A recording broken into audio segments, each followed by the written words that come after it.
Stephen King is one of the most prolific authors of the last 100 years. Over 50 of his stories have been adapted into movies and TV series. Let's break down the top 20 Stephen King adaptations.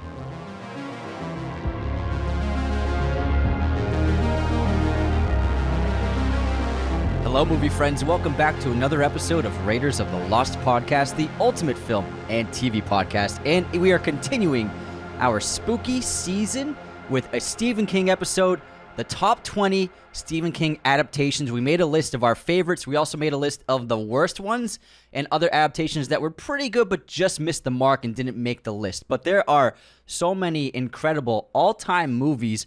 A few of my personal favorite movies are Stephen King adaptations. I'm sure the same for you. But it's really just fascinating and incredible to behold what Stephen King has done with his prolific career, because he's written over 65 novels as well as short stories. But the fact that over 50 of them have been adapted for the screen is just insane. It showcases just how much of skill he has and how much of an imagination he has compared to many other writers, where he's tapped into this resource where so many people know his name. So many people have watched at least one of his movies or TV shows. And I mean, that's such a rarity nowadays. And he really has had not just an impact on literature, but a huge impact on cinema. And he's from New England. Oh, he's yeah. from Maine, and he's a Red Sox fan. And I love to hear about, locals interacting with Stephen King and how people are terrified of him in person. You hear these stories. I read an interview where he said, people always come up to me and ask me, first of all, they're scared to approach me because they think I'm some weird horror guy, but I'm just like a normal guy. I'm just a writer. And then they're always like, so how do you come up with such scary concepts and ideas? You must love horror. He's like, I come up with these ideas because I'm afraid of everything. Like, I'm afraid to turn my light on at night, like stuff like that. So it's incredible to see what he's accomplished in his insane career. Over 65 novels. And then he has a pen name that he's done 7 novels plus over 200 short stories, many of which have been turned into movies. And the thing about Stephen King, he doesn't only write horror. I know he's always associated with horror, but I mean, movies like Shawshank Redemption, Stand By Me, these aren't horror movies. These aren't horror books. They've been turned into some of the most loved movies ever. I mean, Shawshank and Stand By Me, oh my goodness, people. Incredible. Everyone loves those movies. Oh, yeah. Universally adored, but also just tapping into fear and dread and so many different great ideas and stories, whether you're dealing with vampires or demons or possession, the supernatural, coming up with his own kind of magic horror elements like Shining and The Shining, but just tapping in so many different parts of not just every genre, but the horror genre specifically. The guy can do anything. And it all came from Carrie. Carrie was his first novel that was published. It became a bestseller, and it became, I believe, the first adaptation of his work. And ironically, Carrie was a novel that he gave up on, and he had written most of it.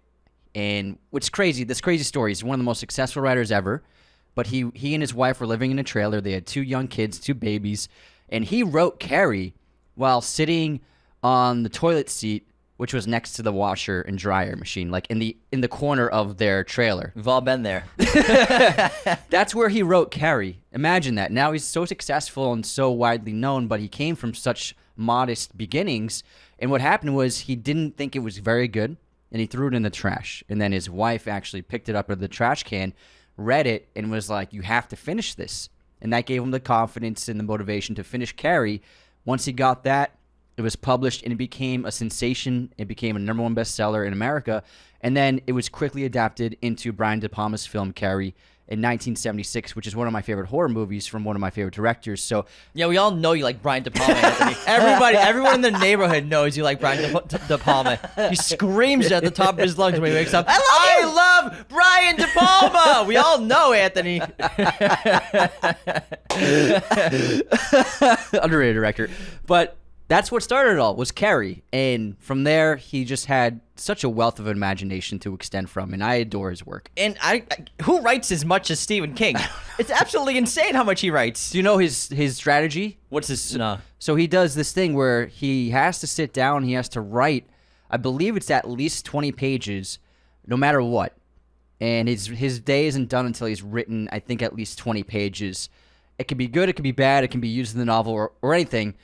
He does that every day. So that's his routine of writing. That's how he's so prolific. He's made it part of his activity of, like, same thing as, like, eating or taking a shower. writing 20 pages. So that's how he's been so consistent. And so many of his movies and books have been turned into movies and TV series. I've read, I think, maybe 5 of Stephen King's books, and I think they're all terrific, but I kind of want to read more, obviously. I read Salem's Lot for the first time earlier this year because I know it's being turned into a film, a reboot in 2024, because the original was made back in, I think, 1982. It's on our list.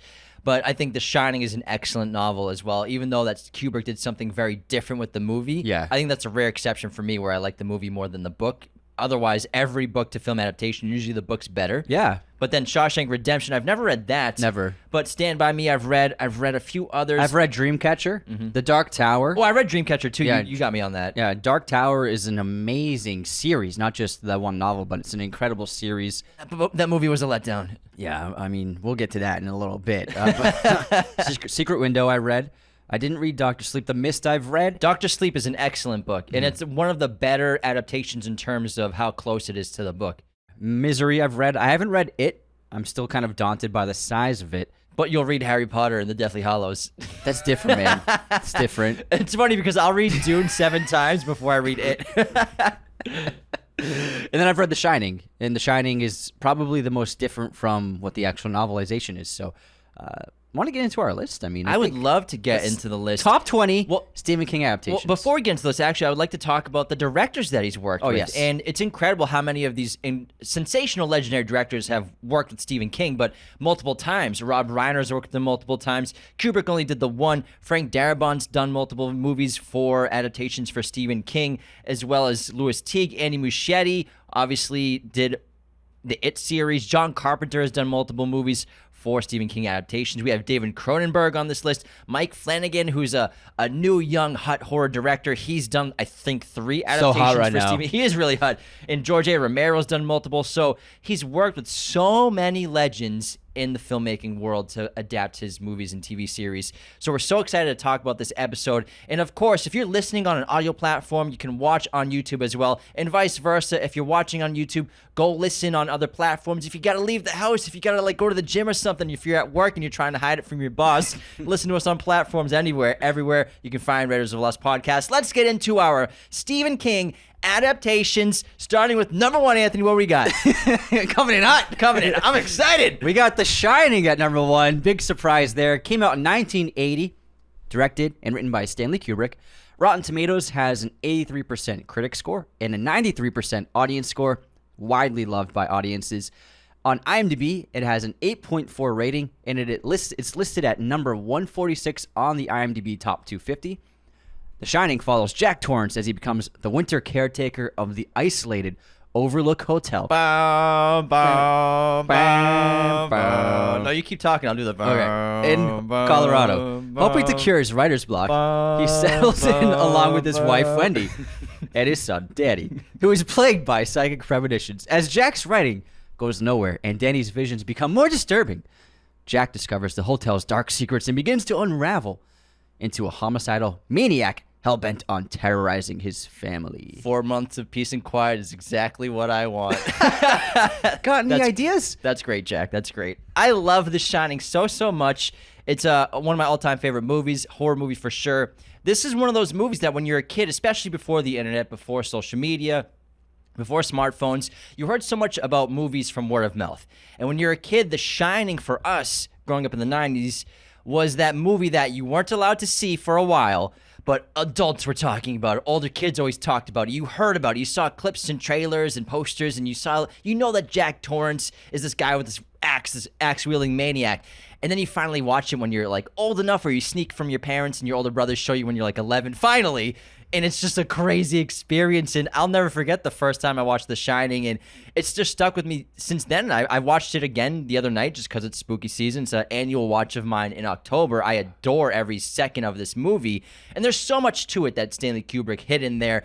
The adaptation's a little different from the book, of course, because he gives the audience the potential reality that it's not necessarily the supernatural, but cabin fever, insanity, this family going crazy together. And in terms of adaptations, like I said earlier, it's so different from the novel. The novel has a lot of incredible aspects that we don't get to see in Kubrick's adaptation, but you can see it in Stephen King's own personal adaptation, which was a miniseries. There's a lot of cool supernatural elements, like the bushes. I love there are animal bushes that come to life.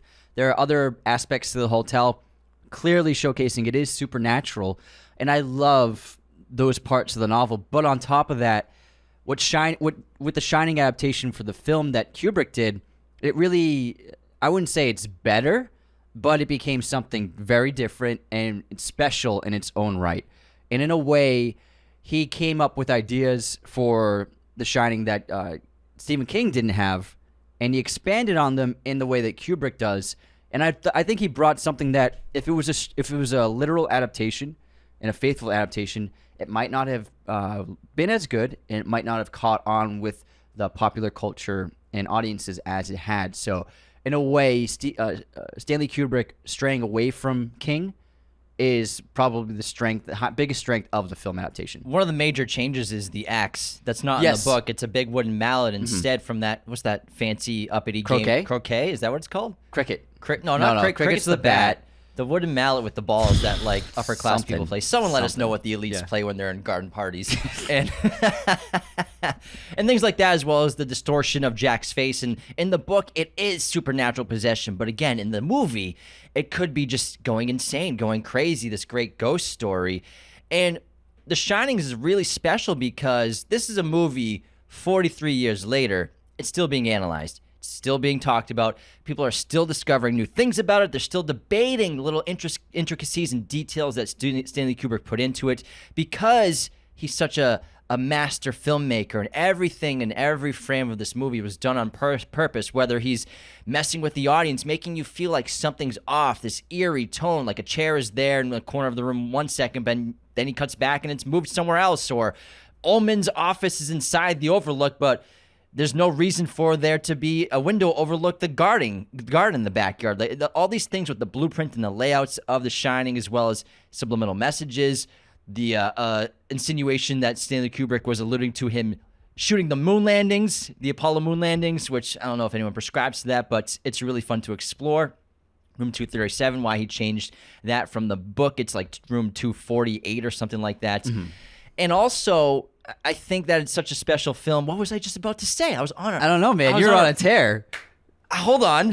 Oh, and also the music for this film. Scratch that. Erase it. The music is terrific in this movie because not only does Kubrick create this tone that very rare and few filmmakers can create. I think Yorgos Lanthimos is a modern contemporary example of someone who's able to create this eerie, otherworldly tone where what you're watching, you have no doubt that it's real. It feels like it's reality. But using the music from Penderecki, as well as Wendy Carlos, who was a pioneer in the synthesizer world of music, creating her own synthesizers. And it's not the first movie to use synthesizers. I believe Dr. Strangelove was. But it was a pioneering film for synthesizers as well as Steadicam. Oh, the Steadicam. I look at this film as supernatural and a ghost story. Although I can see how you can view it as ambiguous.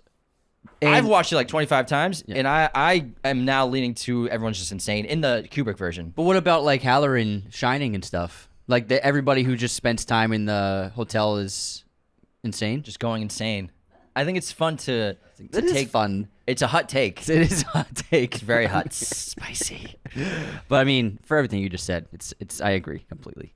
All right, let's move on to number 2, Jim. What do we got for number 2 for the second greatest Stephen King adaptation? Well, it's an episode we just did recently, The Shawshank Redemption, directed by Frank Darabont, who adapted a short story or a novella from Stephen King, which is a long short story. It's shorter than a book. It's like 100 pages. A little book. The most loved film of all time, according to IMDb user ratings list, where it's number 1. It surpassed The Godfather in 2008 to have a 9.3 with over 2.8 million ratings. That is insane. Especially because people don't really use IMDb anymore. It's insane. Now, the film tells the story of banker Andy Dufresne, who was sentenced to life in Shawshank State Penitentiary for the murders of his wife and her lover, the golf pro. That's who he's called in the movie. Despite his claims of innocence, over the following 2 decades, he befriends a fellow prisoner, contraband smuggler Ellis Red Redding and becomes instrumental in a money laundering operation led by the prison warden Samuel Norton. And we did an episode on this just 2 weeks ago. Yeah. It's sensational. It's not the first time we talked about it, but I highly recommend checking it out. Yeah, I mean, we won't repeat ourselves too much. Let's repeat ourselves. Anthony. Okay. This is a new episode, man. All right, it's new. Not everyone watched it. I adore this film. We grew up watching it. It was on TV a lot, and it was, I don't think we owned it, but it was something that, like, it was like always on TNT. Yeah, did you have this on VHS and watch it 15 times, Anthony? Not as much as Ninja Turtles. But Shawshank is a special film. And after watching it again recently, 2 weeks ago, I really do see it being why it's one of the most beloved films ever. I can see that for sure. And it really is one of the most deeply human and beautiful stories ever told. It's just a sensational film.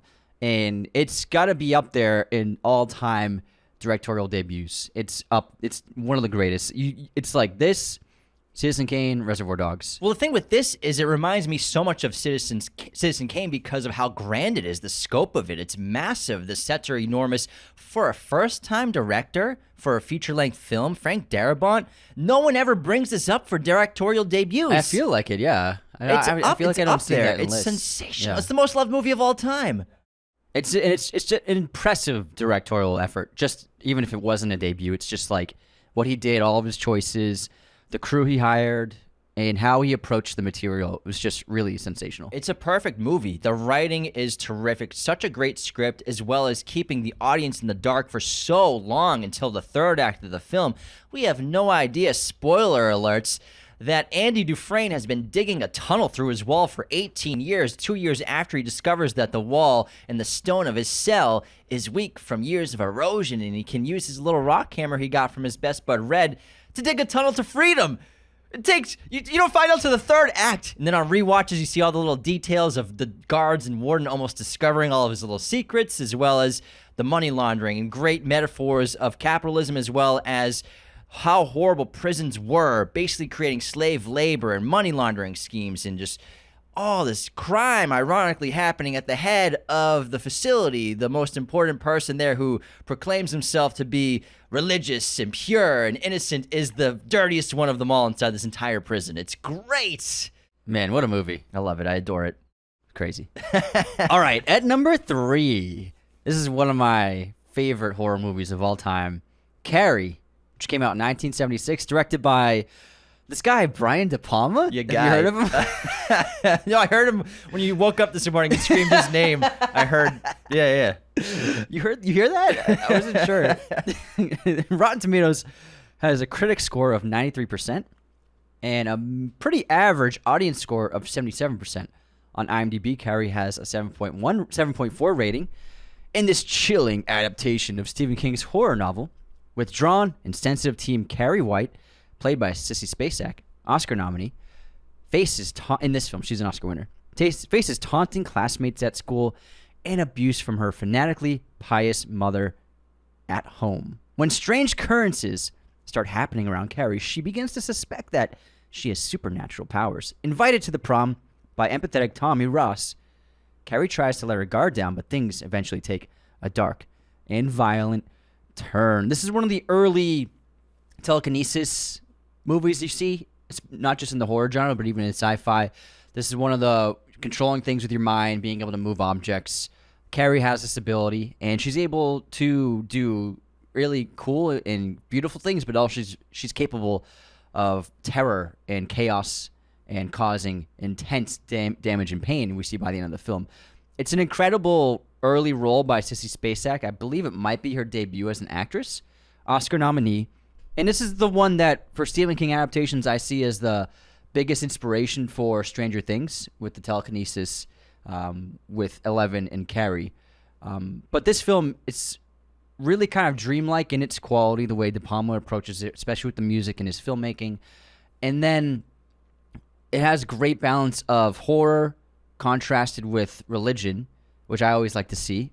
Her mother is deeply religious, and Sissy, it's possible she might have religious powers, or they could be supernatural powers. It's never really explained. Or demonic powers. That might be the contrast with her mother.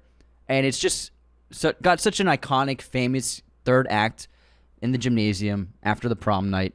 And then Carrie has one of my favorite final minute of all time in film history. Yeah, it's one of my favorite endings of a movie of all time. And before we continue, we know that you all love movie podcasts and are always on the lookout for others, and we'd love to recommend our good friends at the Confused Breakfast Podcast. You may remember they came to Los Angeles. They did a Point Break episode with us. These guys are awesome. Mike, Sean, and AJ are great friends of ours. What's great about Confused Breakfast is they're so much like us, but they tackle different kinds of movies. They'll talk about movies from the 80s, 90s, and the 2000s, so they do a lot of those classics from the past. Some of their most recent episodes that we love are Back to the Future. They did a great one on Tombstone, Blazing Saddles, Waterworld, Starship Troopers, Armageddon, Dumb and Dumber, Twister, and so many more other bangers from the 80s and 90s. These guys are absolutely hilarious. They have this great bit on their show. It's called The Most Punchable Face, which I find to be absolutely hilarious. And they also do fan theories for movies and plots and characters. It's tough for podcasts to find new fans these days because there's so many goddamn celebrities taking over the audience. So we recommend checking out the Confused Breakfast Podcast.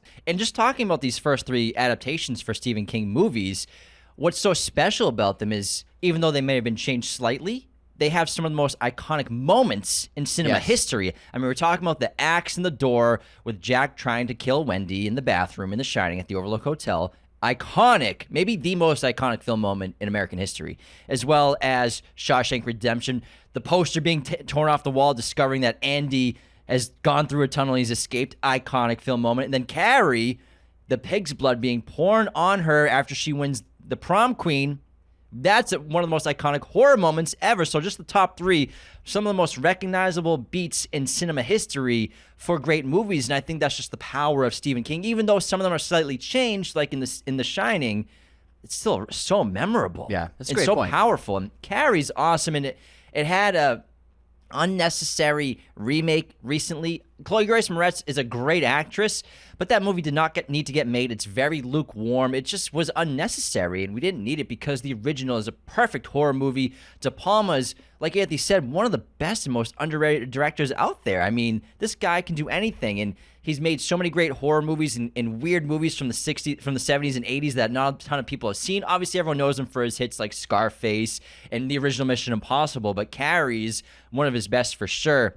And at the time, it was very unique. And again, I won't spoil the ending, but it's gotta be one of the best endings in horror of all time. It's great. I love it. I love it.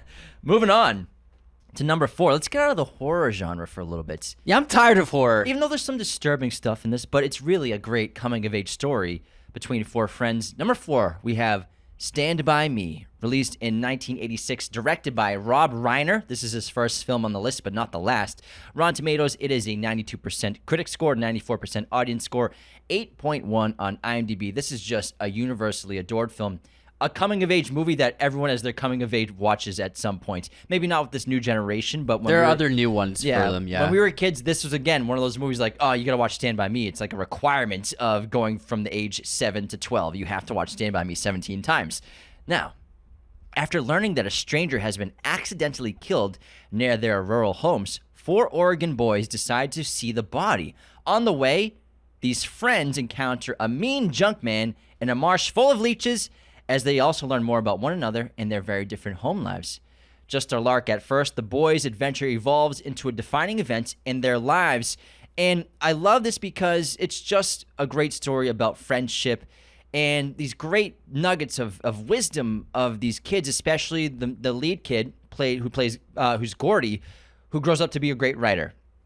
And he has all these great nuggets that he's talking about in voiceover work. And one of my favorite bits is, I never had friends today as close as I had I never had friends as close as I had when I was 12 years old compared to when I was an adult. Like, meaning that the friendships when you're young are the most special to you and the most powerful and the most long lasting in your memories. Like those friendships you have when you're young, when you're like 10, 11, 12 years old, you're going on these adventures. And this is an adventure movie, even though it's nothing too exciting. It's not like a never-ending story adventure, but we still have kind of the same trials and tribulations of going through leeches instead of like that great disturbing, murky swamp that Atreyu has to go through, as well as all these great challenges, dealing with bullies, dealing with older brothers and siblings and your family life and home life.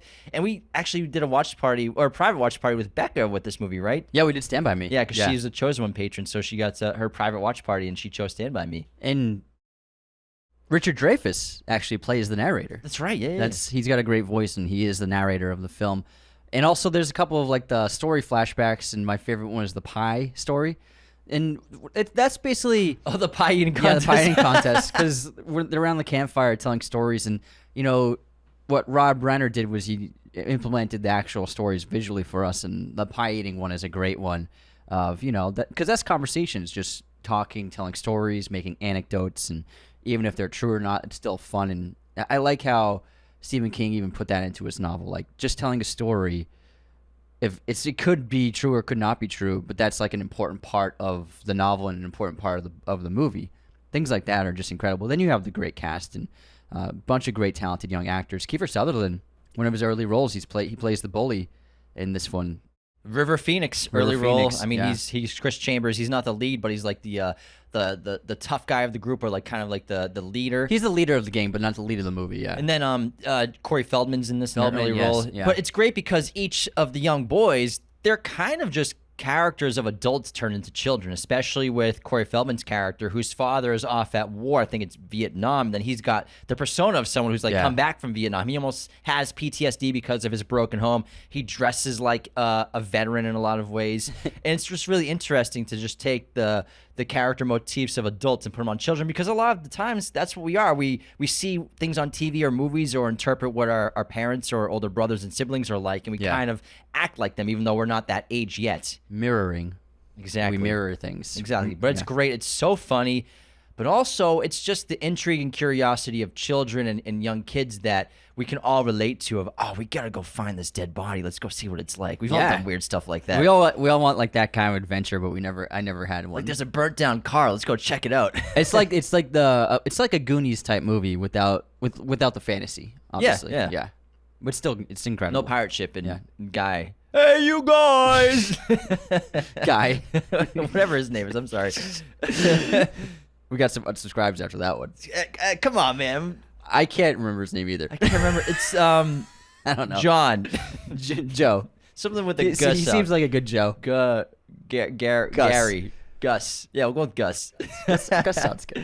Let's move on to number 5, Anthony. Number 5 is one of the more recent adaptations of a Stephen King novel, It, Chapter 1, which came out in 2017 and was written and directed by Andy Muschietti.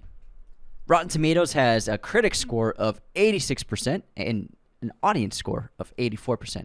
IMDb, this is a 7.3. 7 young outcasts in Derry, Maine are about to face their worst nightmare, an ancient shape-shifting evil that emerges from the sewer every 27 years to prey on the town's children. Banding together over the course of one horrifying summer, the friends must overcome their own personal fears to battle the murderous, bloodthirsty clown known as Pennywise. This was such a great surprise of 2017, and it was one of my favorite movies that year. It's a sensational horror film, really incredibly well made, so well shot. Music's awesome by Benjamin Wallfish. Muschietti coming off of Mama, which is another great horror film produced by Guillermo del Toro. I really love this film. And Bill Skarsgård really is the key to it working. He was a terrifying Pennywise. It's going to go down as an all-time horror performance as the decades go on. People are always going to remember what Skarsgård did as Pennywise. It Chapter 1 is much better than It Chapter 2. Number 2 is still very good, but It Chapter 1, fantastic. It's well-paced, and the kids do a great job. The kids are really talented, and they hold their own with more experienced and veteran actors. And I love the CGI. I love the blood. I love the gore. I mean, there's really nothing about this film that doesn't work. And for Stephen King adaptations, it's got to be an all-timer. Just like how Pennywise every 27 years gets hungry to eat children and people in this town, I feel like this movie really whet the appetites of audiences' desire for horror because it was wildly successful. It was like $700 million at the box office, right? Yeah.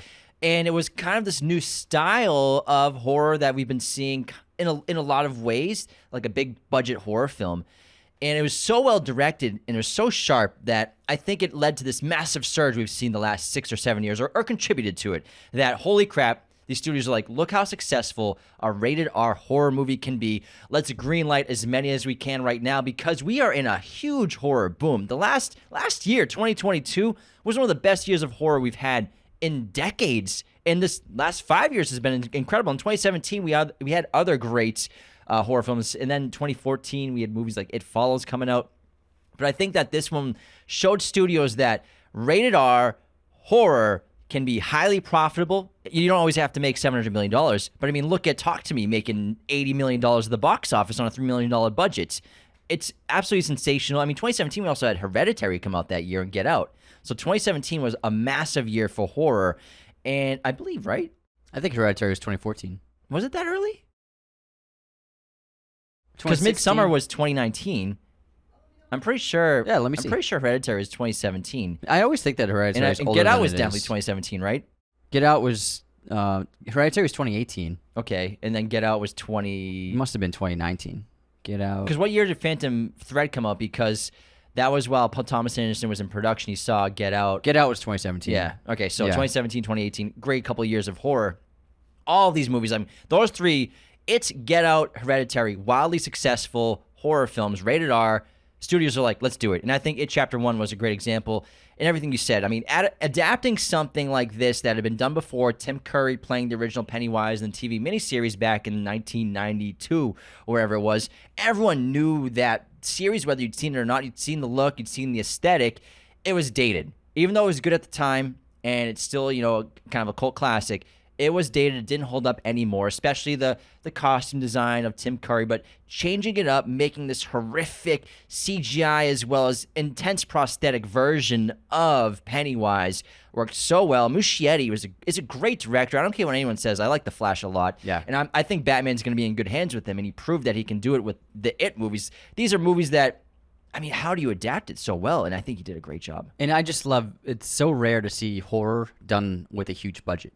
This is a very big budget for a horror film, so I just love that because it gives them more things to do and more sets to work with, and really gives the director and filmmakers freedom to really express their imagination. And the child casting Yeah. was great. I think Finn Wolfhard is obviously just a fan favorite from Stranger Things, but everyone was so good in this movie with these child performances. And I think that was only the best part about It Chapter 2 was the adult castings because they did a great job for that as well. Now let's get on to number 6 in our Stephen King adaptation list. We have another movie from Rob Reiner. Yes, the sides cured cancer. That's why they cost $20,000. $26,000 for sides! He's got a great cameo in The Wolf of Wall Street. He plays Jordan Belfort's father in that movie. Now, number 6, we have Misery, coming out in 1990, starring Kathy Bates and James Caan. A very underrated horror movie. Rotten Tomatoes, it is 91% critic score, 90% audience score. So underrated. No, I mean, with no one ever talks about Misery. I know, I'm kidding. You sound like a commenter. You sound like a TikTok hater right now. Maybe it's English teachers be. Anthony must be the haters that we get. He's just in his burner accounts. Like, James looks like an idiot. Like, no wonder my videos always get so much hate. He's got 7 Twitter accounts with anonymous names with anime profile I got photos. a bunch of Finstas. Rotten Tomatoes, critics scored 91%, audience scored 90%. IMDb is a 7.8. Those are great scores.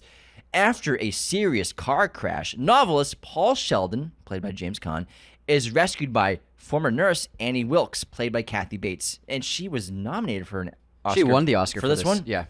Deservedly so. Who claims to be his biggest fan.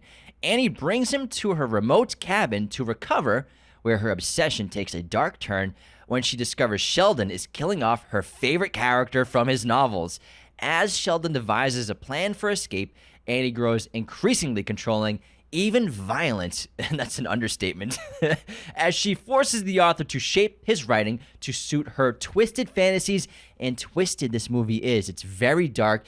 It seems a little innocent at first, which is great. It's lulling you into a false state of security, false sense of security, but then there are some crazy twists of violence and gore that just make your skin crawl, because, James Caan's this novelist, crashes his car in the middle of a blizzard. This character, this former nurse, takes him in.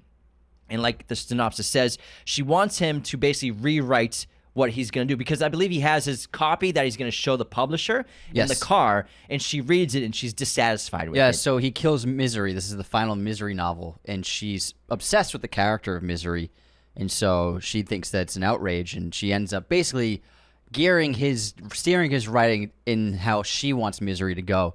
And it's a great setup, because at first you think, oh, she's a good Samaritan, like she saved him. She repaired him. She's repaired him like a what's he, a truck? Get a couple of wrenches. I got an auto body shop down the street. I'm gonna repair you. She's mending his wounds, looking after him. And there's a blizzard, and like it makes sense. It's like he can't. Yeah. She keeps saying like, "There's no way cars can drive on these roads. It's too much snow." And so the audience accepts like, "Oh, this is like a perfect situation. Like he would have died and frozen to death out there." Yeah. But then we slowly learn that she keeps making up excuses of why she can't contact anyone, why she can't get help, and why she can't bring him to a hospital. And then things get a very nasty turn, and then things turn into violence. And Misery has one of the most excellent scenes of violence and prosthetics ever done, which is when she breaks his ankles with the wooden block in the James is vomiting. It kills, like, it's one of those scenes that you want to look away, but you can't. So she takes a wooden block, places it between his ankles, and then she takes a sledgehammer, and then she breaks both ankles with the sledgehammer to prevent him from ever really escaping, and letting her control him, letting her completely dominate him, and then through her wishes write Misery the way she wants Misery to be written. And James Caan's character is just trying to figure out a way out of this. And it's a fantastic performance from James Caan as well. They're both incredible. And for a movie set in mostly one location with mostly just two characters, I'm talking an hour 20, hour and a half of screen time with just two people in this house. It's just incredible. It's so well paced. It's very thrilling, very suspenseful. Just excellent directing by Rob Reiner. And I don't want to spoil like some of my favorite moments from the movie, but there are times where Sheldon, you think he's gonna escape. Oh my he God, has these plans. They're really clever plans. They almost work, but then it's just something happens and it doesn't work out. And he's screwed, and it's incredible. She's making him completely dependent on her, but also he comes to realize that like even if I write it the right way, I'm not gonna escape this place. Then he turns it into a great book. But the way it ends is incredible. You gotta watch Misery if you've never seen it. Yeah, I love it. You gotta watch it. Moving on to number 7, we have another Frank Darabont film. We have The Green Mile. This came out in 1999, the biggest year in cinema history. Rotten Tomatoes, it's a 79% critic score. Seems kind of low. Rotten Tomatoes, it's a 94% audience score. IMDb, it's an 8.6. Wow. Number 28 on the all-time user rating list. Let's run through a synopsis, which stars Tom Hanks. Paul Edgecombe walked the mile with a variety of cons. He had never encountered someone like John Coffey, played by Michael Clark Duncan, who got an Oscar nominee for this film. A massive man convicted of brutally killing a pair of young sisters. Coffey had the size and strength to kill anyone, but not the demeanor. Beyond his simple, naive nature and a deathly fear of the dark, Coffey seemed to possess a prodigious supernatural gift. Paul began to question whether Coffey was truly guilty of murdering the two girls. This film is excellent. Another prison film from Frank Darabont, but very different, but having supernatural elements from a bunch of Stephen King stories and novels that we come to know. Great performances, as well as a great supporting role from Sam Rockwell as one of the other prisoners. But this character of Coffey, who's this giant who could never even harm an insect before. Gentle giant, so pure and innocent, wrongly or potentially wrongfully convicted of murdering these two girls. I don't want to spoil the ending, obviously, but it's just a great film because it analyzes racism as well as prejudice, because this is an era, what is it, the 1920s or 30s? I believe it's the 20s. Yeah, somewhere in the early 20th century. Yeah. And just the prejudices that go into imprisoning someone who may be wrongly convicted of a crime. And so the film, it gives Coffey, they say supernatural in the description, but the way I've always looked at the film is that I think that Coffey is a resurrection of Jesus Christ, because he has Christ-like powers. Healing, premonition, foresight. And so the way I look at it is, imagine if Jesus was resurrected, but he was a black convict in the 20s in the South. Like, how would he be treated? And I think that's the way I look at the film, and it's just an ingenious setup, and it's really the prison guards throughout the course of the film growing to maybe understand and accept that, but there is that villain prison guard. I can't remember that actor's name. He's sensational. The one that they ended up putting in an electric chair. Disturbia. Yeah, that guy. He's awesome in the role as one of the main antagonists of the film. But Michael Clark Duncan is David Morse. No. The creepy guy. You know what I'm talking about? Hold on, I'll look it up. Keep Yeah, going. you'll recognize it if you see him. He's like the bad prison guard who overshocks someone on the electric chair when it's his first time, and he gets excited by killing this guy, and then he gets to the point where he's frying the guy and it's melting him and basically frying his entire head. Here, I have the cast this up because it's not Barry Pepper. No, not Barry Pepper. He's got a southern accent. It is Doug Hutchinson. Gotcha. Doug Hutchinson's fantastic in this film, although I've never really seen him in much else. But the whole cast is amazing. It's a really great ensemble. We saw, like you said, Barry Pepper, Sam Rockwell in early roles of theirs. And Michael Clark Duncan really is a magnificent performer in this film. And then getting Tom Hanks, who Darabont actually had in mind for Andy Dufresne in Road to... what's it called? Road to Perdition? No. I'm getting mixed up with I'm like, Tom Hanks. He didn't make Road to Perdition. Tom Hanks, Deacons, Shawshank Redemption was his first choice for Andy Dufresne. So I'm sure it was just like a dream come true to have Tom Hanks act in a film of his. But it's a really incredible film. I remember it making a very strong and striking impact on me as a kid. Moving on. Let's do it. Okay, we got a Cronenberg one. Oh, yeah. This is the other name that Anthony screams when he wakes up in the morning. Scorsese, De Palma! Cronenberg! David Cronenberg directed the film adaptation of The Dead Zone, which we have at number 8, which came out in 1983. This film has an 89% Rotten Tomatoes critic score and a 77% audience score. On IMDb, it is a 7.2 rating. When Johnny Smith, played by Christopher Walken, awakens from a coma caused by a car accident, he finds that years have passed, and he now has psychic abilities. Heartbroken that his girlfriend has moved on with her life, Johnny must contend with the unsettling powers which allow him to see a person's future with a mere touch. After shaking the hand of an aspiring politician, Greg Stilson, played by Martin Sheen, Johnny sees the danger presented by the candidate's rise and resolves to kill him. This is an excellent film. One of my favorite Christopher Walken performances. So what basically happens is he's just an average guy, gets in a car wreck, wakes up with supernatural powers, and he ends up using these powers to help people and even helping the local police with investigating murders by seeing with his premonitions what's happening, who caused these murders. And that gets in the attention of media, press, and the television, so he wants to go into hiding. However, when he does shake the hand of the politician, he sees the havoc and the wars that this would-be president would enact on the world. So he plots to kill this guy. It's a really great horror movie, and it's really well done. It's another one with supernatural abilities, telekinesis, mind reading, but it's super, super well done. It is, and it's one of my favorite looks for Christopher Walken in a movie, too. He's got a great character design. Highly recommend checking it out. We should probably cruise a little more. Yeah, let's get into number 9. I was just having... Well, I feel like the top 5, we had to take our time. Yeah, we gotta let it out, man. But yeah, we were like a 45 minutes It's gonna be an 8-hour episode. I mean, I ain't got nowhere to be. But let's move on to number 9. We'll go through 10, and then we'll take our intermission, and then do the remaining 10. How's that sound? Yes, sir. So number 9, we have another movie from 1983. I think King had 3 adaptations come out this year. Horror was so huge. hot. Horror was huge in the 80s and 70s, obviously. We have Christine from John Carpenter, Rotten Tomatoes, a 71% critic score, 64% audience score. IMDb is a 6.7. Synopsis for this film. Unpopular nerd Amy Cunningham buys a 1958 Plymouth Fury, which he names... I'm sorry, Arnie.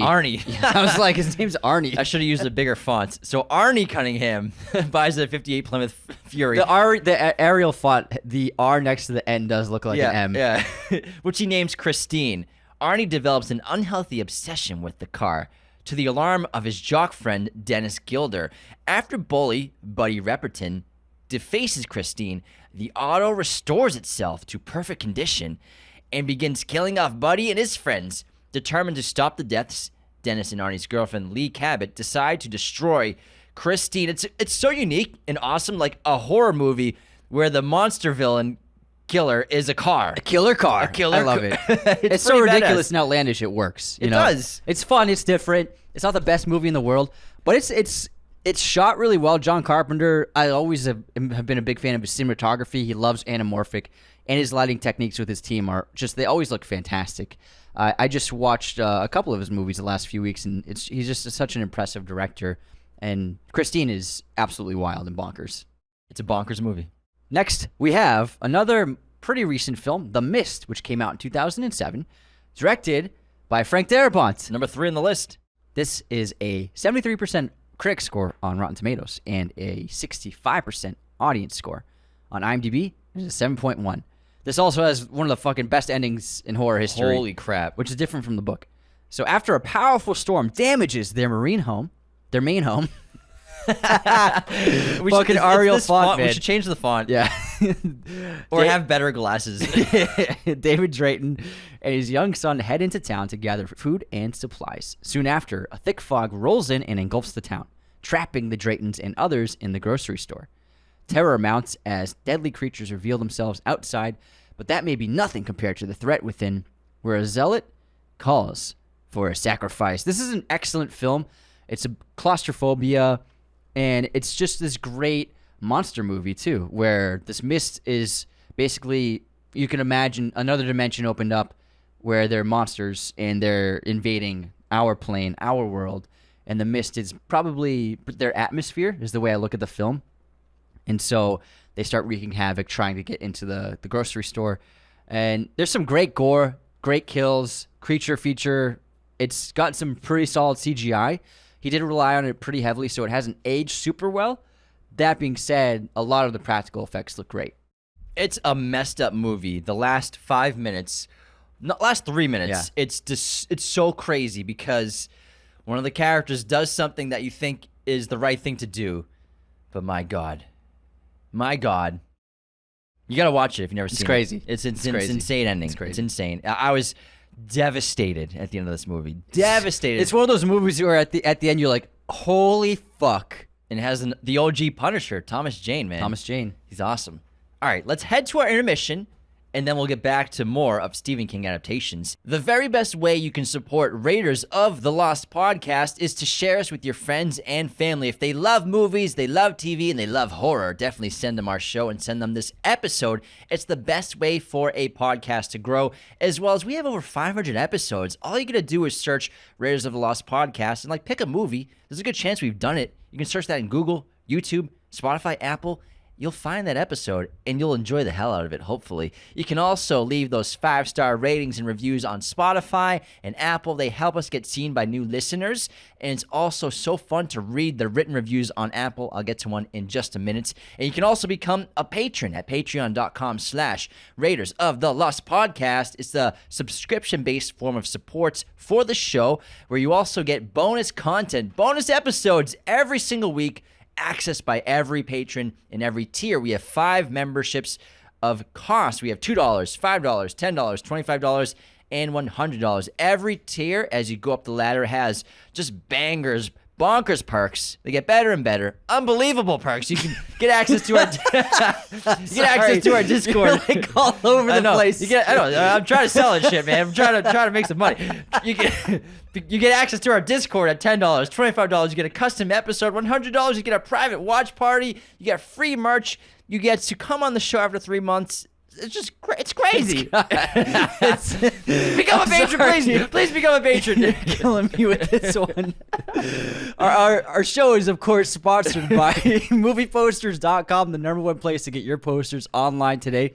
Be sure to use our promo code Raiders10 at movieposters.com to get 10% off your order right now. They're also doing a movie poster giveaway contest in this episode with us. If you'd like to enter for a chance to win that free movie poster, all you got to do is head on over to the IMDb page of our short film, Midnight Ruin. leave a rating for Midnight Ruin, screenshot that rating, and DM it to us on Instagram. And don't worry, it doesn't have to be 10 stars. You can give it 7 stars. You can give it 6 stars. It's totally fine. We're happy for any kind of attention and rating, and we trust your opinion. We love your opinion. Let's move on into our intermission, Anthony. Are you ready? Oh, I'm ready. And we're going to start with the movie quote competition. Let's see if we can stump you on this one. This is no dream. This is really happening. Oh, shit, I feel like I know this. I have a backup quote. All right, say it again. This is no dream. This is really happening. Who's like, oh, fuck. I don't know. Say the other quote. Yeah, I had a backup one in case you didn't get it. So, same movie. Don't argue or make a scene, because if you say anything more about witches or witchcraft, we're going to be forced to take you to a mental hospital. You don't want that, do you? I don't know. Rosemary's Baby. Oh, my God. Shit. And Satan Yeah. comes in. This is no dream. This is really happening. I love when This Is the End spoofed it with Jonah. So something not so chill happened last night. Oh my God, it's so Something funny. not that chill happened last night. Oh man, what a great line. Okay, here's my quote. I actually did a Thomas Jane theme for my intermission. Speaking of, You should have wore like a Thomas Jane shirt, just his face. missed opportunity, man. All right. Oh shit, I just gave away. That's a huge hint, man. What, that's Thomas Jane? Yeah, fuck, I'm so Your dumb. fault. Let's say it. I have work to do. Read your newspaper every day, and you'll understand. Which section? Obituaries. I would have. Do it again. Do it cleanly. I would have gotten this. I have work to do. Read your newspaper every day, and you'll understand. Which section? Obituaries. I love this movie. And I love how Travolta's the villain. Yeah, right? I like the scene where he kills the sons, where he's like, "You ever held a 6-pound weight over your head for more than like 5 minutes? Hell of a workout." You think about that all the time. That will just pop in my head sometimes. I'll be like, man, that must be Like if you drop that, it just Yeah. explodes. Yeah. Punisher, baby. The Punisher. Punisher. The OG Punisher.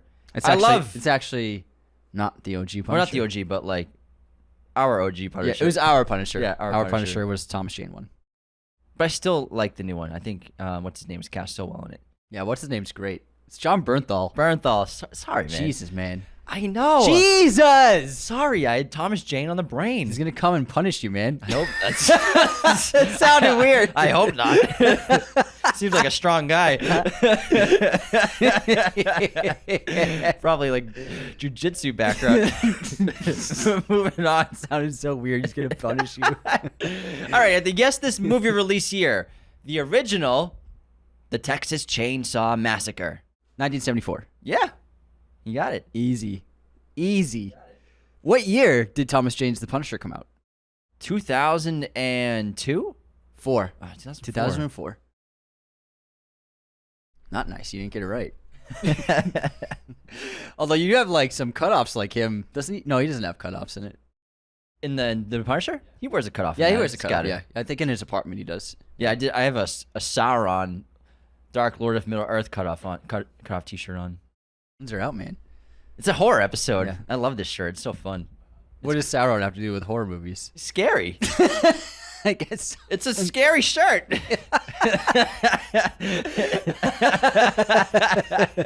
It's a scary shirt. He's a scary guy, man. All right, movie pop quiz time, Anthony. Since you don't think my Sauron shirt's scary enough for the horror episode, what director has made the most Stephen King adaptations? I would say, is it Darabont? Nope. Reiner. Nope. Carpenter. Nope. Fuck. Stephen King. Nope. Shit, I don't know. Mike Garris. Who the fuck is Mike Garris? What? Let me. So, This is a trick question, man. so George A. Romero has made, I think, 3. He did Creepshow, Weeds in the Crate, as well as the Dark Half as well. Louis Teague did Cujo, Cat's Eye, Quitters, and The Ledge. Rob Reiner has done Stand By Me and Misery, so he's only done 2, actually. Mary Lambert did Pet Sematary and Pet Sematary 2. Frank Darabont, he's done 3, which we've already talked about, The Shawshank Redemption, The Green Mile, and The Mist. Is it the guy who made Salem's Lot and its sequels? Nope. That is Toby Hooper. Who made Salem's Lot, as well as he did the Texas Chainsaw Massacre and Poltergeist. As well as The Mangler, but those aren't Stephen King movies. But The Mangler and Salem's Lot are Stephen King. Just get to the guy. I'm getting to it. It's interesting to hear the other directors, Listed Anthony. off like 16 directors. Because it's interesting. I want to know what the fucking answer is. It's building suspense. Haven't you ever seen a fucking movie? Jesus Christ. Just shut up. Mike Garris. Here we go. Who's made the most. Iconic, legendary director. He made Sleepwalkers. Hey. Can I finish? He made Sleepwalkers, The Stand. He made the remake of The Shining with Stephen King, Quicksilver Highway, as well as Chattery Teeth, Riding the Bullet, Desperation, and Bag of Bones. Damn. So he's made the most. Damn. I was way off. Wasn't it interesting to hear about everyone else? It was. Exactly. I think the listeners wanted to hear about all the other directors as well, man. Great job. It was very long, though. Where you gotta be? I have so much stuff to do today. It's noon. So much stuff to do. I have a lot of edits to do. I'm just kidding. I've planned it out perfectly. All right, what's your pop quiz question? It is a really good one. I promise. Once I come up with it. How many actors have played the Punisher in live action? And can you name them? 4. 4 is correct. Thomas Jane, John Bernthal, Sissy Spacek. Yes, that's 3. Who else has done it? What? So there was the Punisher TV series and the Punisher movie. There was another Punisher movie. Oh, in that 2011. guy! What's his name? You know who I'm talking about. Yeah. It's not the guy from Mindhunter. It's the guy from Ahsoka who passed away. Ray Stevenson. However, there's a childhood action icon who also played the Punisher in the 80s. Childhood action icon Bruce Willis. Dolph Lundgren. Dolph was the first iteration of the Punisher. Dolph Lundgren. Dolph Lundgren. That's cool. I didn't know he was the Punisher. Punisher. He was the first Punisher. A huge man to play the Punisher. It looks pretty cool. It looks pretty cool. Does he have like the shirt and everything, like the same kind of style? No, he wears just a yellow hoodie. Are you being sarcastic? Or? He wears the outfit. I'm gonna. It was a genuine question. He rides a motorcycle and everything, man. I ride a bicycle. All right, what's your streaming recommendation? Well, you're skipping ahead, man. We gotta do haters. I got of the haters. week, and what do we got, man? I got Raider haters. So we got Evan Armano wrote on our short film.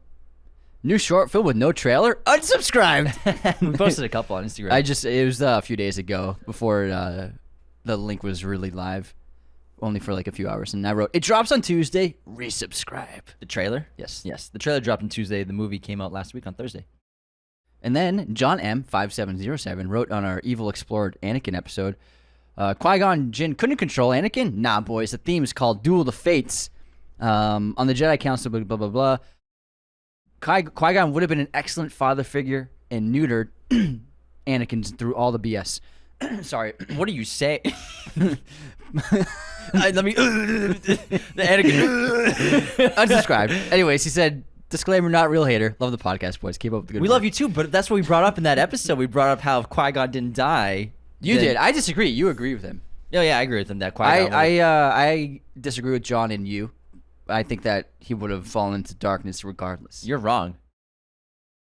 Ask George Lucas. You're wrong! Sorry, continue. Nerd Dad 45 wrote, what, no love story between James and Sirius who secretly cheat on each other with Snape? Unsubscribed. The funny thing about, so that's in regards to episode, our fan fiction, the Marauders episode we did. What's funny is like any IP, you can search like fan fiction or arts, and there's so many like relationships that people like make of them. It's actually really funny. There's a Harry and Snape thing going on. Yeah, there's Harry, Snape, James and Sirius, all kinds of stuff. But that's every franchise has that. That's I'm true, sure. yeah. I'm sure Hunger Games. It's like PETA and Gale got together. PETA. What else you got? Hey, Zeus Grow 99 wrote on our Ryan Gosling post where we posted a photo of two Ryan Goslings and said it was us. Well, it was us. It was literally us. He wrote, I still don't know if y'all are related. Unsubscribed. Respectfully, though. The funny thing is because I made a tweet of just Gosling from Blade Runner, and I said literally me, or no, a You said photo of me. Yeah. Photo of me. Someone commented, "Really smooth. You thought we wouldn't notice that you posted a picture of Anthony." That's a good one. I like that. All right, next up, Logan DeVries wrote on our Midnight Ruin YouTube page, I went scouring the internet to find the film. It had not come out yet. Just to realize it's not out yet. For that, I must unsubscribe. On a real note, absolutely love the show, y'all. Watched about 75% of the episodes over the past few months and have become my go-to movie podcast. Keep up the killer work, gentlemen. Thank you so much. I'd love Thanks, to hear Logan. that. Thanks, Logan. Next up, Ryan Loftus. That's a lot of episodes to watch in a few months. It's over 500. Next up, Ryan Loftus wrote on our Midnight Ruin trailer, I was already excited, but now you can count me in for sure. Wait, no, that's not an unsubscribe. That's just a normal comment. It's a nice comment. Jen Mania comment. This is what it was. Jen Mania commented on our 1999 episode. Finally listened, and I can't believe you missed the movie Go with Anthony's favorite actor, Jay Moore. But seriously, stacked ensemble cast in that film is way better than 200 Cigarettes. Unsubscribed. All right. I have a great... I got some more. Oh, you do? Sorry, Yeah. I thought you were done. Where are you going to go, man? It sounded like you were done. It sounded like you were like, your voice said, okay. I was still projecting sound from No, my, you weren't. from my You went, mouth. and I then I was still, there was like a 17-second beat. You didn't say anything for 17 I seconds. was still making a sound, and you Dude, I you could have made a started cup talking. of coffee with that beat. So much time. I have to You got edit, somewhere to be. I have to edit that space Got out somewhere now. to be, man? There was so much silence. Oh, how the turntables. Alex Wachter wrote, not one clip from Drive? I made a clip about Ryan Gosling's acting, and I just used all Blade Runner clips. Unsubscribed. Drive. It's for the movies. It's only pot time. All right, now I'm done. You sure? I'm positive. Thank you for giving me a moment to finish. All right, great 5-star review from Tyler Durden Stan. Incredible movie podcast. Great name. This podcast is perfect for people who truly love cinema. These guys are insightful and very entertaining at the same time. It makes me feel like I'm talking with my friends about film when I listen to them. I love superheroes and Star Wars as much as anyone, but it's amazing to hear long discussions about other movies like Hollywood classics and indie movies. Keep it up, Raiders. I have officially subscribed. Thanks, Tyler. Tyler Durden, we're huge fans of your movie. And we are also Tyler Durden stands. Cool. All right, we're going back. Oh, wait, no, streaming recommendation. I recommend The Invisible Man, the original, on Amazon Prime. They have a bunch of the Universal Monster movies on Prime right now. That's my all-time favorite. It's really incredible. Still holds up. The visual effects and special effects still look incredible, and it's mind-blowing. I highly recommend checking that film out. And I am going to recommend Night of the Living Dead, which is on Max right now. The classic from 1968. Holy crap. Man, that's old. What a banger it is. One of the OG zombie movies. George A. Romero, just changing horror forever. Yeah. Pretty cool guy. He's a pretty cool guy. He's also on this list that we'll get to in a little bit. Oh my God, I can't wait. But first, we're going to start back up with our not Stranger Things, our Stephen King adaptations list with number 11, the sequel to The Shining, Dr. Sleep. Came out in 2019, directed by Mike Flanagan. Rotten Tomatoes, it is a 78% critic score, 89% audience score. IMDb, it's a 7.3. Struggling with alcoholism, Dan Torrance, who is played by Ewan McGregor in this film, remains traumatized by the sinister events that occurred at the Overlook Hotel when he was a child. His hope for a peaceful existence soon becomes shattered when he meets Abra, a teen who shares his extrasensory gift of the shine. Together, they form an unlikely alliance to battle the True Knot, a cult whose members try to feed off the shine of innocence to become immortal. The lead character of the True Knot is played by Rebecca Ferguson brilliantly. This is an awesome movie. The book is excellent. I was not super excited when I first heard about the adaptation being made because it's like, how do you make a sequel to The Shining? As well as when I saw the trailer and they recreated the events at the Overlook Hotel, I was like, I don't know if I want to see this, but I finally watched it. I read the book first, then I watched Dr. Sleep, and I really liked it. I thought it was a great job. Mike Flanagan, again, like we said earlier, he's like a really new, young, hot director in the horror realm, and he's got a huge audience. He's done Netflix series, he's done TV series, movies as well. He's got a fan base that's constantly growing. I think he did a great job with Dr. Sleep. Ewan's great, Rebecca are great, and continuing the story of The Shine, making it contemporary because the book came out 15 years ago? Not even. So I think they did a great job with this adaptation. I loved it, and I didn't want a sequel to The Shining, but he really pulled it off and made it work really well. And what I liked is I wasn't sure how much of The Shining they would put into it, but it seems as though King gave his blessing to be like, you know what? Kubrick's Shining is the pop culture representation of the book of the film. So go ahead and use the scenes from that film to connect both movies, because he has to connect through memories and through Shining and connecting it to the original Kubrick film and the sequences there, which I found to be really cool, because obviously there's things in Dr. Sleep that aren't in the Dr. Sleep movie because of the Kubrick adaptation. He did a wonderful job. Ewan McGregor is awesome, but Rebecca Ferguson is insanely good in this movie. She's a great villain, excellent antagonist, and I like this new extension in the Shining context of there are beings who absorb the shining of others, and they're kind of like a vampiric spirit. And I just love the idea of how King expanded on his original concept, contextualizing like there's this force and this whatever it is, the shining, whatever it is, there's people who use it and then there's people who take it. I like that idea. Bones and All kind of felt like a lot like Yes. Dr. Sleep. It was really That's a cool. great point. And what's awesome about Dr. Sleep, it came out in 2019.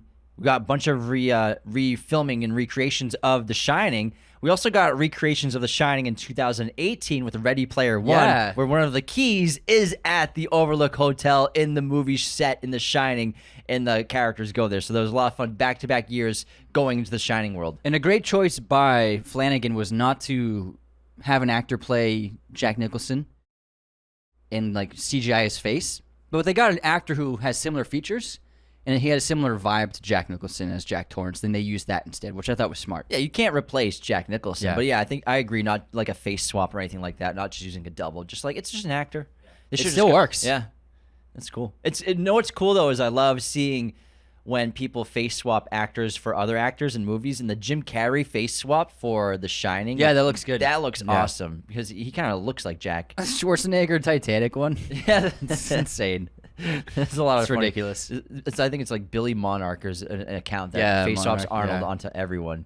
It's pretty great. Let's move on. Before we get more into Stephen King's top 20 adaptations, we are doing a movie poster contest this week from our sponsors, movieposters.com. In order to enter this contest to win a free poster, all you have to do is leave a rating of our short film on IMDb. So leave a rating for Midnight Ruin, screenshot that IMDb rating, and then DM it to us on Instagram. That enters you into the contest. We're going to pick a winner in 1 week. Good luck, everyone.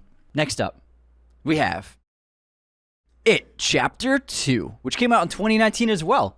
Hot year for Stephen King. Andy Muschietti also directed the follow-up to his first film. This has a 62% Rotten Tomato score for critics and a 78% audience score. On IMDb, it is a 6.5. Defeated by members of the Losers Club, the evil clown Pennywise returns 27 years later to terrorize the town of Derry, Maine once again. Now adults, the childhood friends have long since gone their separate ways, but when people start disappearing, Mike Hanlon calls the others home for one final stand. Damaged by scars from the past, the united losers must conquer their deepest fears to destroy the shape-shifting Pennywise.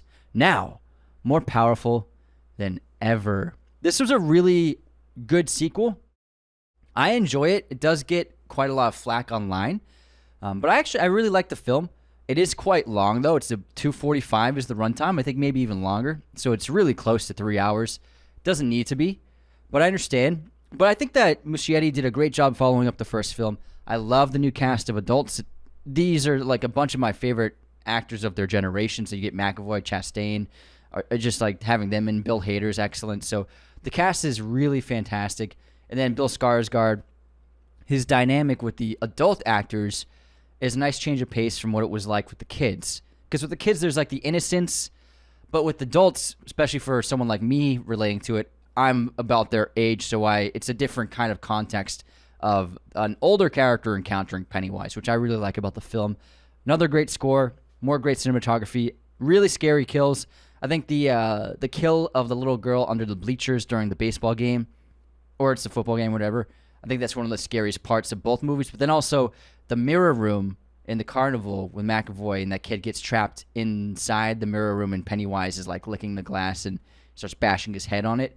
That was a great scene. And the cast was great in terms of casting actors who look or feel like the younger actors and actresses who play the kids in the first film. And then they cross-cut in this one, right? Yes. Yeah. So the kids are in it a lot. But I think having like Bill Hader cast as Richie, that Finn Wolfhard, that was like the perfect casting. Jessica Chastain as the older Beverly, and James McAvoy is the older Bill. Those three leading out this cast for this incredible movie, for a sequel to a movie that, no one thought anyone could pull off. It was less successful at the box office. I believe it was like $450 million. So, I mean, when you combine these movies, it made $1 billion total. Over a lot of money. $1 billion for two movies. Really successful horror. Now, moving on to number 13, we have a Johnny Depp movie. Oh, yeah. Secret Window. This came out in 2004. Directed by David Koepp, the writer from Indiana Jones and Star Wars, right? Or Indiana Jones. I'm not sure about Star Wars. It's just Lawrence Kasdan for Star Wars. David Koepp in Indy. What was David Koepp? David Koepp's written a bunch of stuff, though. He's a very prolific screenwriter and director. He could have helped. Let me double check that. Yeah, check out his IMDb. David Koepp, spelled Koepp. Window, Indiana Jones, in Jurassic Park. Yeah, bunch of Spielberg stuff. So, Rotten Tomatoes, it's a 45% critic score. Really? 65% audience score. IMDb, it's a 6.5. Now, the synopsis for Secret Window. While in the process of an ugly divorce from his wife, writer Mort Rainey, played by Johnny Depp, relocates to his remote cabin in upstate New York for solitude. Sounds kind of similar to Jack Torrance. Attempting to recover his mental health, Rainey has the misfortune of being found by John Shooter, played by John Turturro, a farmer who claims Rainey plagiarized his work. At first, Rainey ignores the accusations, but Shooter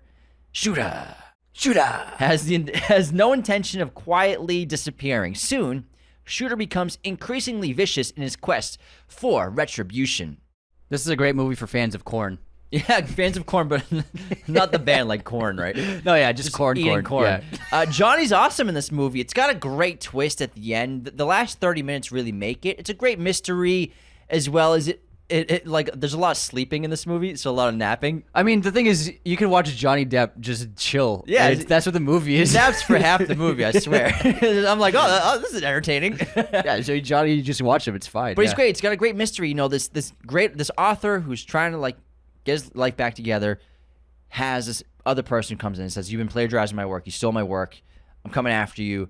But he's trying to prove his innocence and prove it's wrong. But then some deaths start to happen around this small town that, deaths don't normally happen in murders. And he believes that Shooter's the one that's out for him and coming to get him. Shooter. But it's got a great twist that you don't see coming, really. Yeah, we don't want to say much about it because the twist is really that impactful. Definitely check it out. If you're a Johnny Depp fan, this is one of his really better modern performances. Really before he started doing the big franchises.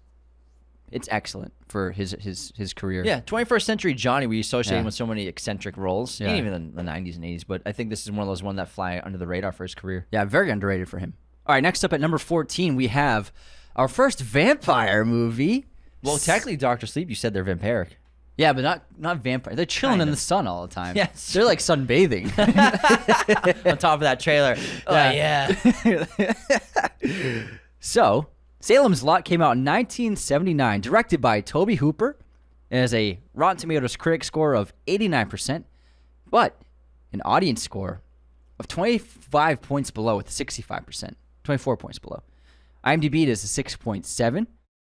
David returns to Salem, finding the formerly warm and friendly community to be downright sinister. He suspects that the bizarre behavior of his old neighbors is due to the work of an eccentric antique dealer. Tobe Hooper made a big splash with Texas Chainsaw Massacre, and this was a great follow-up. Salem's Lot is a really cool vampire movie, great special effects, great costume design and character design, awesome cinematography, and I really enjoy the film. It's not as good as it could be, but I think it's still very solid. I'm looking forward to the upcoming adaptation that's coming out next year, but this is a really solid movie. I enjoy it. It's got a couple of sequels that aren't good at all, though. It's similar to the miniseries, where it didn't age super well, Yeah. and it can really use some new blood, a new reboot, a new invigoration to the story and to especially the vampire design, which at the time was interesting Cool. and scary and campy, but now it's like, that's a guy in a suit, Yeah. or with like the makeup's it hasn't held up completely. And I think that will be a great strength to the new adaptation for Salem's Lot. And I believe the lead is going to be played by the guy who is Bob in Top Gun Maverick. That is correct. What's his name? We always forget it. Hold on, let me pull it up, because We always forget the guy's name. We always have to IMDb he's new. He's new. He's coming up. Top Gun Maverick Bob is played by. Hold on, I'm pulling it up. Here we go. 12 hours later. Here we go. Sorry, it's a big cast list. Bob is Lewis Pullman. Bill Pullman's son. So Lewis Pullman will be the lead in this. And I'm excited to see a reboot of this movie. I love vampire movies, and it's an awesome book. Recommend checking it out. After the onslaught of Dracula movies this year, it'd be nice to see a non-Dracula vampire movie soon. True. All right, number 15 on our list, we have Creepshow from 1982, directed by George A. Romero. 65% critic score, 69% audience score. IMDb 6.8. That's like the most Consistency. like of all the Yeah. ratings. Holy crap! I think this is a really just accurate judge of I've like, never seen yeah, that before. Like all that close, They're pretty- within a couple points of each other. Pretty spot on. And then it's a compendium of 5 shorts but terrifying tales contained within a single full-length feature film. One story, a monster escapes from its holding cell. Another focuses on a husband, played by Leslie Nielsen, with a creative way of getting back at his cheating wife. Other stories concern a rural man, played by Stephen King, and a visitor from outer space, and a homeowner with huge bug problems and a boozing corpse. It's silly, it's campy, it's like 80s horror dialed to 1,000. It's fun, and it's a great anthology short story movie, basically. Next up at number 16, we have a film with James's favorite actor in it, John Cusack. 1408, which came out in 2007. This is actually a pretty good movie. Michael Hafstrom directed this film. It has a 80% on Rotten Tomatoes for critics, 61% for audience, and an IMDb of 6.8. Mike Enslin, played by John Cusack, is a successful author who enjoys worldwide acclaim debunking supernatural phenomena. Before he checks into the Dolphin Hotel, that is. Ignoring the warnings of the hotel manager, played by Sam Jackson, he learns the meaning of real terror when he spends the night in a reputedly haunted room. I think this movie really works. We get a lot of great surrealism combined with horror because the room makes Mike see things and experience things. And then Sam Jackson is a great supporting actor. It's a small cast, but it's really cool. I think it's an excellent concept, one of the more interesting Stephen King novels. But I think they did a really great job adapting it. It's not perfect, but that being said, I think it's a really good one. It reminds me, what's that Jim Carrey movie where he's in a hotel room? The number 23? Room 23? Well, the number 23 is the film, but he's not like in a room. He's just like writing at 23 everywhere. He Hotel sees room. 23 everywhere. Gotcha. He spends a lot of time in his home. It's not like one room. You're thinking of the mystery one, the motel one where everybody's connected? Moving on. Maybe fuck yourself. Maybe Moving on to number 17, we have Gerald's Game. Came out in 2017, directed by Mike Flanagan. Rotten Tomatoes, it's 91% critics, 71% audience. IMDb, it's a 6.5. A woman accidentally kills her husband during foreplay. They had driven out to a remote area in an attempt to reignite their failing relationship. Handcuffed to the bed, she soon becomes delirious. This movie's crazy. Awesome concept. Disturbing. There's a sequence where, this woman, she's handcuffed to the bed, both hands handcuffed. And she's alone. And she doesn't want to die, obviously. And there's a sequence where it's one of those disturbing imagery where you just got to look away. It's gross, what she's trying to do to escape. And it's got a crazy ending, a great last like 10 minutes. I recommend checking it out. It was a Netflix movie, right? I'm not sure if it might have been Netflix. I think it was a Netflix film. It was definitely a streaming release. But it's messed up. Next up, we have another messed up movie. At 18, we have Cujo, which came out in 1983, directed by Louis Teague. On Rotten Tomatoes, this is a 59 critic and then 46 audience score. IMDb is a 6.1, but I think this movie is just so shocking that's why we put it on this list, and it's just memorable for my life. Just Cujo, when I hear the name, when I see an image, I'm like, oh, fuck. In this tale of a killer canine, man's best friend turns into his worst enemy. When sweet St. Bernard Cujo is bitten by a bat, he starts behaving oddly and becomes very aggressive. As Cujo morphs into a dangerous beast, he goes on a rampage in a small town. Stay-at-home mom Donna gets caught in Cujo's crosshairs on a fateful errand with her son Tad. Stuck in their tiny car, Donna and Tad have a frightening showdown with a crazed animal. So the dog gets rabies, and it's trapped the family inside of the car, and it's basically trying to get inside, and she's trying to figure out a way of them getting out of there because the car won't start, and they have to get out of here. The hot sun, they're cooking, they haven't had food or water. You know, they're on death's door. So it's an excellent concept, very scary, very frightening. Our mom, I don't know why, had us watch this when we were kids. She loves it, even though she's terrified of dogs. So, but it's just horrified me as a kid. But it's a really fun horror movie. It's great.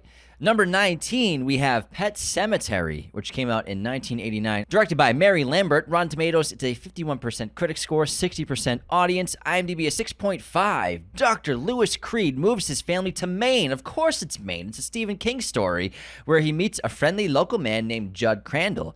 After the Creed's cat is accidentally killed, Crandall advises Lewis to bury it in the ground near the old pet cemetery. The cat returns to life. Its personality changed for the worse. When Lewis's son, Gage, dies tragically, Lewis decides to bury the boy's body in the same ground despite the warnings of Crandall and Lewis's vision of a deceased patient. It's creepy. It's eerie. Bringing back the dead. They're not exactly who they once were. It's disturbing. We got a little kid with a murderous tendencies. It's messed up. And I believe they're rebooting this next year as well. No, it's the sequel 2019. that's coming out. Yeah, so the first one was well received, so now they're making a sequel to it. Yeah, I didn't see it, but I've seen the original. It's just a classic horror movie. Great title, too. Okay, the final list on our top 20 of Stephen King adaptations is an Arnold Schwarzenegger movie, The Running Man, which came out in 1987, directed by Michael Glazer. On Rotten Tomatoes, it is a 66% critic score, 61% audience score, with an IMDb of 6.7. In the year 2019, America is a totalitarian state where the favorite television program is The Running Man, a game show in which prisoners must run to freedom to avoid a brutal death. Sounds a little familiar. We've seen plenty of things like this in the past, Hunger Games most notably. Having been made a scapegoat by the government, an imprisoned Ben Richards has the opportunity to make it back on the outside again by being a contestant on the deadly show. Although the twisted host, Damon Killen, has no intention of letting him escape. Also, Death Race, Rollerball, other movies about like violence, mayhem, and death as entertainment, like a sport, similar to this. Hunger Games. Yeah, Hunger Games are definitely the biggest one to draw from it. Battle Royale. Like the original Rollerball with James Caan. That's a good one. Yeah. That's good. Not the Chris Klein one. He's just not a lead actor, man. It didn't work. He didn't have it. He didn't have got it. a shot. He got a shot. He got a shot. But that wraps up our top 20 Stephen King adaptations. Now we'll talk about movies that are pretty good, adaptations that are pretty good, and then some that just aren't there, huge disappointments. And I think the biggest miss for us is The Dark Tower, which could have been a great adaptation. You know, we have a great Western mixed with wizardry and sorcery and magic and this incredible epic story and saga of stories. And you know, when the adaptation was announced, we were so excited. You know, McConaughey, Idris Elba, just great castings. And then the movie it just was bland. It was lukewarm. It wasn't very faithful to the book. They turned it into a sci-fi movie, like a literal science fiction movie. It had Inception vibes as well. And yeah, I thought Idris would be a great choice for the gunslinger, and he did do a solid job, but like the interpretation of the whole story in what Matthew McConaughey's character is, and taking away really the supernatural, the spiritual elements of it, I was like, and the fantastical elements of it, and using really technology and science. We're just in a city. I was like, what is this? And it's like a machine, and it's like it's so unfaithful, and it was just really just a bad movie, not entertaining, not very good, and very uninteresting. And Idris was the perfect casting for a gunslinger. Yeah, he's great. I think he would have been. It's just the bad writing. Well, technically, I mean, Clint Eastwood was who Stephen King drew the character off of, so he would have been perfect casting. But Clint's too old. If they made it, yeah. He was 107 at the time. He's 130 now. He's 130, yeah. But Stephen King wrote The Gunslinger based upon Clint Eastwood's Western performances. They're great books. It's an awesome series. I read the first 2 years ago, but I highly recommend them if you've never read them before. Terrible movie. Other misses: Carrie, the remake, the Firestarter remake. I've never seen the Firestarter remake, the one that came out with Zac Efron recently. But people said it was last year. Right? It was like one of the worst movies in recent this year. It was in the spring. Year? Yeah, it's the most critically riled and it was like 2% destroyed movie. Like 2% on Rotten Tomatoes or something like that. And audience score is horrible too. So I was like, I'm not gonna watch this. And then the Carrie remake, which is fine, but it's just why?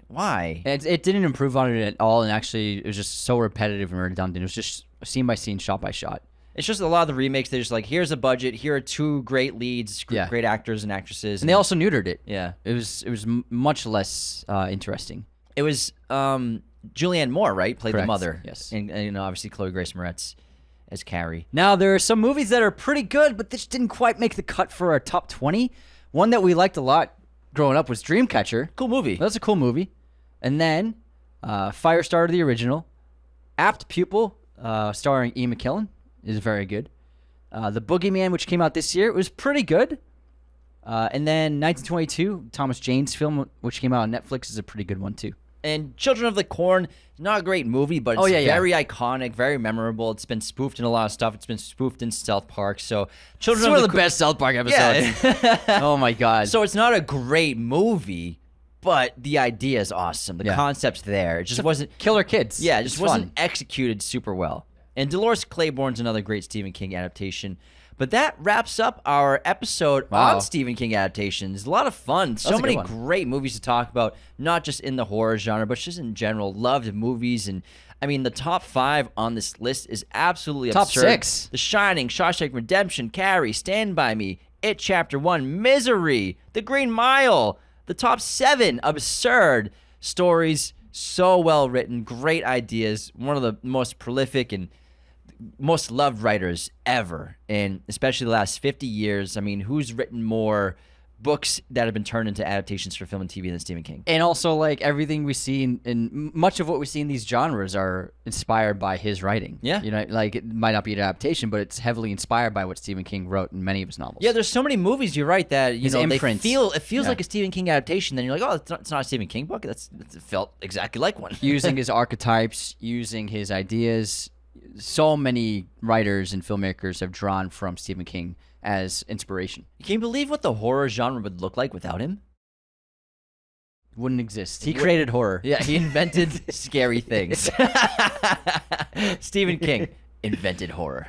Just kidding. Thank you so much for tuning in. Again, the best way to support Raiders of the Lost podcast is to share us with your friends and family members. Share us on Instagram, on Twitter. We'll always repost everything, as well as leaving those 5-star ratings on Spotify and Apple. And become a patron at patreon.com/Raiders of the Lost podcast. Take care, everybody. See you next time. I love Anthony's horror outro.